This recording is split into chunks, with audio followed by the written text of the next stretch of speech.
Hey, your boy's back with a brand new What Happened video. It's been a while, I know, but today we get to learn about the only successful half male, half female groups in K-pop. How did they come out of nowhere to debut at the perfect time and take advantage of an unknown market for K-pop to become the hottest and most talked about group? Is there a future for co-ed groups in K-pop, or will KARD be the last of their kind? Let's take a trip back through KARD's history and find out what happened. But before looking forward, I always like to look back.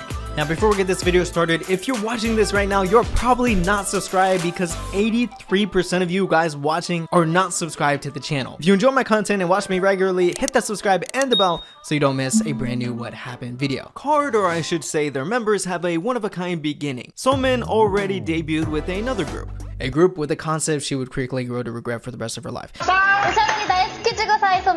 This is pristin. They were planned to be the sister group to the massive group KARD and debut in Korea and Japan at the same time, and most surprisingly would feature in an anime and a video game. Almost doing too much at once, DSP Media, their company, decided to disband their members only 1 year later. Back in Korea, two guys were training to debut, Matthew and J Seph. Matthew was a trainee from LA who only moved to Korea in 2011. But he participated in K-pop Star and featured as a dancer and actor in Guhara's solo chocolate chip cookie. J Seph also featured in another DSP Media artist music videos for the girl group Rainbow. These two were originally grouped together to debut as a hip-hop duo, but that never happened. And finally, Jiwoo was in FNC Entertainment, hoping to debut. After 2 years, she made the change to DSP Media. Finally, all the cards were together, shuffled, and now it was time to play. KARD didn't just debut right away. No, they needed to get people to notice them. Well, also there were like massive debuts from the big three at the time. 블랙핑크를 향해 큰 박수 부탁드립니다. We are pristin. 안녕하세요, pristin입니다. 이 팀의 NCT는 네오 컬처 테크놀로지의 약자로. So DSP developed a plan. KARD would have 3 projects before officially debuting. Simply 3 songs. The first was scheduled for December 2016. Oh Nana is 5 years old now, what? Okay, anyways, this was KARD's first song as a group with what they called a hidden card that was revealed to be KARD member Youngji. And another massive talking point was they were half female and half male group in K-pop. That is so rare even outside of K-pop. The last successful co-ed group in K-pop was way back before K-pop was called K-pop. How many times can I say K-pop? Can we make a drinking game out of it? Your guys are probably already passed out. That group was Rora. Back to KARD though, what many didn't see coming was the impact this first song from KARD did on international success, hitting 4th on the iTunes K-pop chart, also entering the charts in Japan, the UK, and France. Soon enough, KARD was getting mentioned in articles of K-pop groups to look out for. These reports were correct when only 8 days after Onnana dropped, KARD impressively entered the Billboard World Digital Songs chart, peaking as high as 5th. The MV for the song was also the most viewed video on YouTube in the US for December. This group was off to a lightning fast start,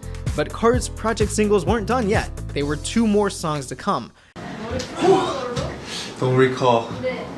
드디어 두 번째 곡으로 나왔습니다. Yeah.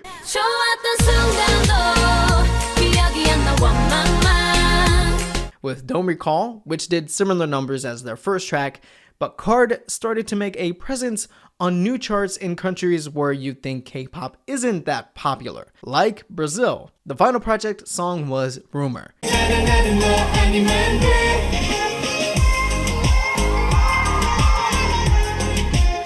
The new release continued KARD's sudden rise up the charts, this time topping the K-pop iTunes chart at number 1 in 13 different countries. With strong showings with international fans, DSP Media had faith in KARD and began the 2017 Wild KARD Tour. Man, that's about to be crazy. KARD traveled and performed in 11 cities all in the West, from Canada to USA to Mexico and all the way down to Brazil. And get this, all the stops were sold out for a group that didn't even debut yet. Finally, in 2017, KARD was set to make that official debut.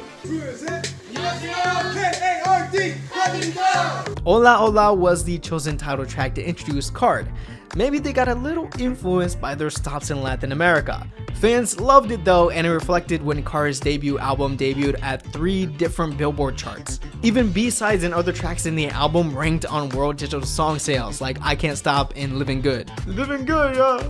Then they booked their tickets to Japan for summer festivals, LA for KCON, and their second part of their wildcard tour in America again, but also where very few K-pop acts go, across Europe. But if you take a look around, KARD wasn't the only group with Latin fans.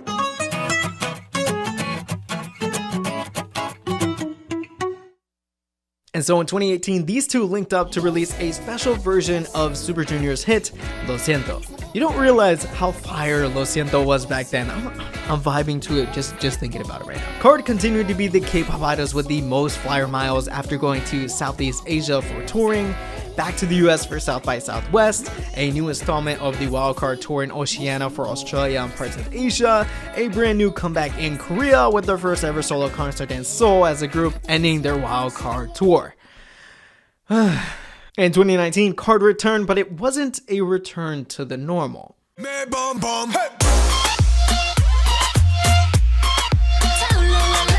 With Bomb Bomb, KARD went all sexy and dramatic on us, but of course we loved it anyways. KARD, being the international K-pop group they are, even put on a show for Indian fans in Delhi for 2 days. Listen, come closer. If you think Bomb Bomb was too much to handle, KARD turned it up a notch. We go But KARD's Dumb Liddy exploded online. KARD's mentions on Twitter alone spiked 39%, and their subscribers on YouTube increased 457%. Bruh, what do I need to wear what Jiwoo is wearing to increase my subs? I'm scared that the answer is yes. With everyone talking about KARD, they went on tour again. Are these people even humans? 2020, KARD kept it up with another comeback, Red Moon, still doing numbers on the Billboard. Then later in the year, they released Gunshot. Like a gun, shot.